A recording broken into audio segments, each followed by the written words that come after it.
Good evening. I think Sir Keir Starmer has some brass neck doing this.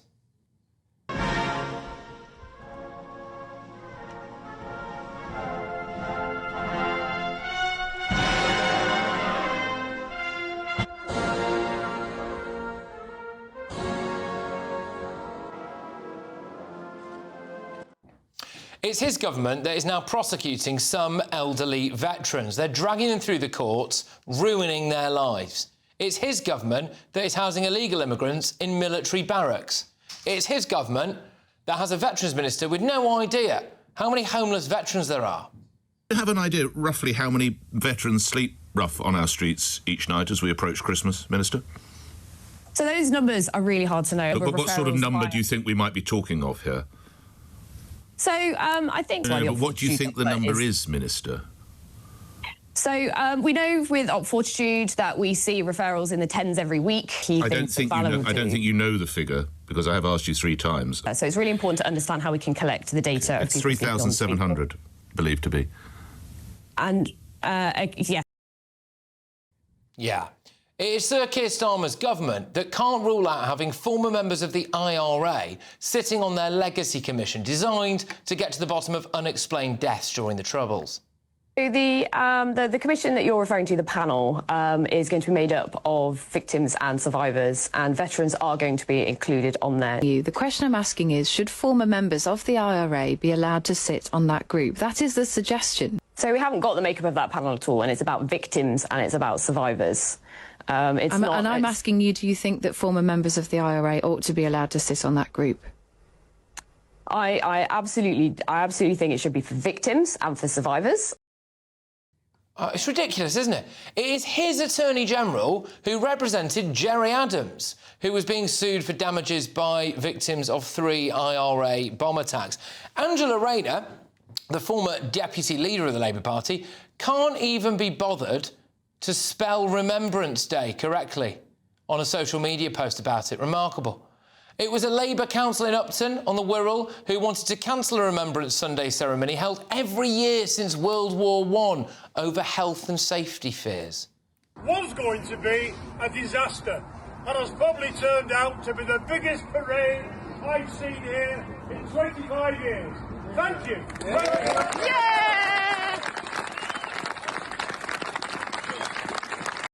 Is it any wonder that when Sir Keir Starmer laid his wreath at the cenotaph, there were murmurings of disgust and even a loud boo from within the veterans group near me at the ceremony?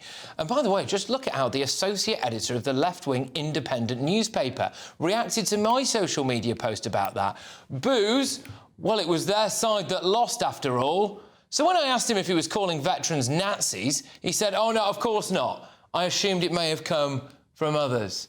But of course, it's not just Labour, is it? The new Green Party leader, Zach Polanski, wore a white poppy as well as a red one. The SNP and Plaid Cymru laid a wreath at the cenotaph that appeared to just have their own party logos on it and not actually a message to the veterans. Yesterday, one pro-Gaza Muslim MP from your party, Ayub Khan, made a big song and dance about laying wreaths. And then, though, was proceeded to be one of several people who attended an event which seemed to be geared towards the Muslim community, where another pro-Gaza Muslim MP, Iqbal Mohammed, spoke essentially about taking over the West Midlands. These events, these activities, this unity must grow and continue and take over not just parts of Birmingham, but the whole of Birmingham, the whole of the West Midlands, the whole of the UK. Grassroots democracy in action. And we, our communities, have shown the establishment and the rest of the country that we will not be taken for granted and we will win. I couldn't see many poppies in that audience there. When you all add that together, OK, I don't think it's any wonder that 100-year-old veteran Alec Penston said this. We're living in a time of what feels like pretty significant social change, and it makes us question things that we've even taken for granted for decades. And one of those at the moment that people are wondering about is actually money. Is the money in your bank account safe? Should you be investing elsewhere? Are we looking at a potential global crash? What will it mean for your savings? Is there a way that you could be using your money that might be outside of government control even? Well, TallyMoney is potentially one solution. So I'm delighted to say that I'm joined today by the CEO and founder of TallyMoney, Cameron Parry. What is TallyMoney? Well, at TallyMoney, you basically get gold you can spend. So we give people an individual account in their name, everyday account. They get a sort code, an account number. They use that account just like they would pounds from their bank, but it's milligrams of gold that we brand as Tally. Okay. Why would you do that, though? What is the benefit to the customer instead of just having a normal pound sterling account?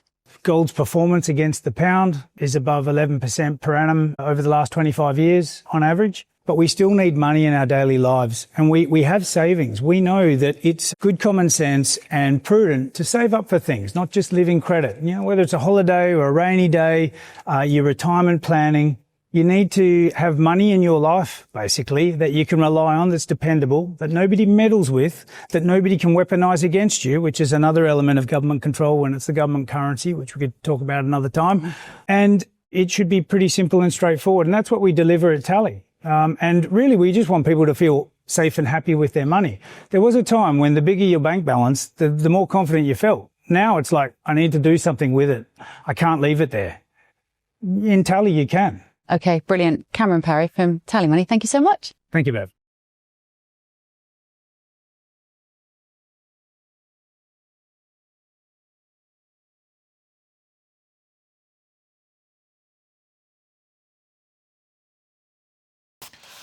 Let's get the thoughts of my panel. Daily Express columnist Carol Malone, journalist and broadcaster Benjamin Butterworth, and former party member, former chairman of the Tory party, Sir Jake Berry. Carol, do you think Keir Starmer's got a bit of a brass neck laying a wreath to veterans there? Yeah, completely. I absolutely do. And I noticed the Plaid Cymru woman, her wreath was tiny compared to everyone else's, but I suppose that's by the by. I did watch our Veterans Minister. I did hear her this morning on a Ferrari show. And I was driving the car and I was gobsmacked at her ignorance, at her stupidity, at her lack of knowledge. She'd come on to talk about help for veterans, and she didn't know the first thing about it. And Ferrari was brilliant. She kept on saying, he asked her, how many people slept on the streets, and you've said that. She obfuscated and said it's very hard to get the data, it's very hard to get these figures together. And then he just said to her, it's 3,700. Yeah. And she was stuttering and muttering and whatever. And she was talking about this organisation called Fortitude, which she said this helps veterans get accommodation. It doesn't actually. What it does is it refers veterans to local authorities. And this is the problem. There is help for vets in this country, but they've got to go through bureaucratic hoops to get at it. It's very difficult for them. And, we talk about mental health problems in this country. Lots of vets have huge amounts of mental health problems. If anyone deserves treatment and money and all the rest of it, it's them. Yeah. But they're not getting it. But I just think, when you have a Veterans Minister, and I don't even know why she is. I mean, Jake said to me earlier, she is a veteran. I said, well, she's not. She did one tour of Afghanistan, and she was in a what's the word? She wasn't doing any war-y stuff. She was just having meetings with people. She wasn't actually out there in the field. So why is someone like her doing that job? I don't get it. Okay. I don't know. I imagine she might say that classifies her as a veteran. No, hang on. She was in support and liaison. Okay. Doesn't really classify as a veteran. Not really. Jake, when you look at this Labour government now using historic prosecutions to essentially ruin old people's lives and also put loads of illegal immigrants into former military barracks. I mean, I'm sorry. How dare they go out there and lest we forget.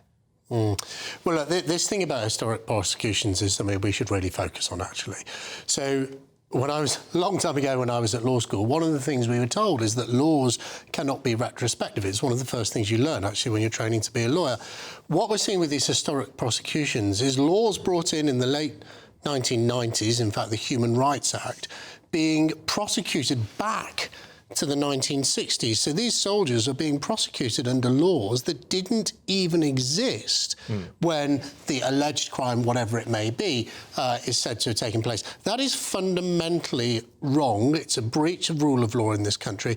It shouldn't be allowed to happen. And then we learned today in that Times Radio interview, which you played a short clip of, is that the committee who's looking at these historic prosecutions may well have former serving members of the IRA on the committee who themselves self-identify as a victim. I'm not sure if they are in all cases, but that is completely wrong. Imagine if you've been fighting or serving your country in any of the regiments that fought and worked so bravely in Northern Ireland at great risk themselves, and suddenly the people who were there, the bad guys, if you like, who you're there to stop blowing themselves up and blowing other people on the streets, were suddenly deciding your fate. It's an absolute disgrace. It just shows a country that has lost its way. Yeah, I mean, obviously, that's one kind of inquiry or panel where we won't have to worry about it dragging on too long, because if any of those members know how to set a timer, of course, it'll be the former members of the IRA, won't it? But, Benjamin, why do you think people were booing Keir Starmer, like veterans there were booing Keir Starmer as they wreath? I mean, that's a pretty stark wake-up call for him, surely. I mean, I think the suggestion somehow that he shouldn't have laid a wreath is completely unreasonable. He is the Prime Minister. He's responsible for the armed forces as Prime Minister. And, you know, the reason why the Veterans Minister, who's served in Afghanistan, as Carol points out, the reason why... Well, it's more than any of us have done. Yeah. The reason why she was doing the media rounds this morning was because they've announced lots of money to try and make sure there are no veterans living homeless. I'm sorry, £50 million. No, 25 million, in fact, 27 million pounds. And there's other things for mental health. That isn't even half the week's bill for migrant hotels in this country. It is absolutely not fair that people who come to this country illegally get to stay in four-star hotels, and we have veterans sleeping on the streets. It's appalling. So let me put that to you. So in the 24-hour period leading up to Remembrance Sunday, I think I'm right in saying that roughly 1,000 illegal migrants crossed the Channel in that 24-hour period. Now, under the Labour plans now to have these military barracks used as accommodation, it's reasonable to suspect that in future some of those illegal migrants will go in there. And, you know, you've got the Prime Minister there laying a wreath. There's the historic prosecutions, which we've touched on. There's a Veterans Minister who doesn't know how many homeless veterans there are.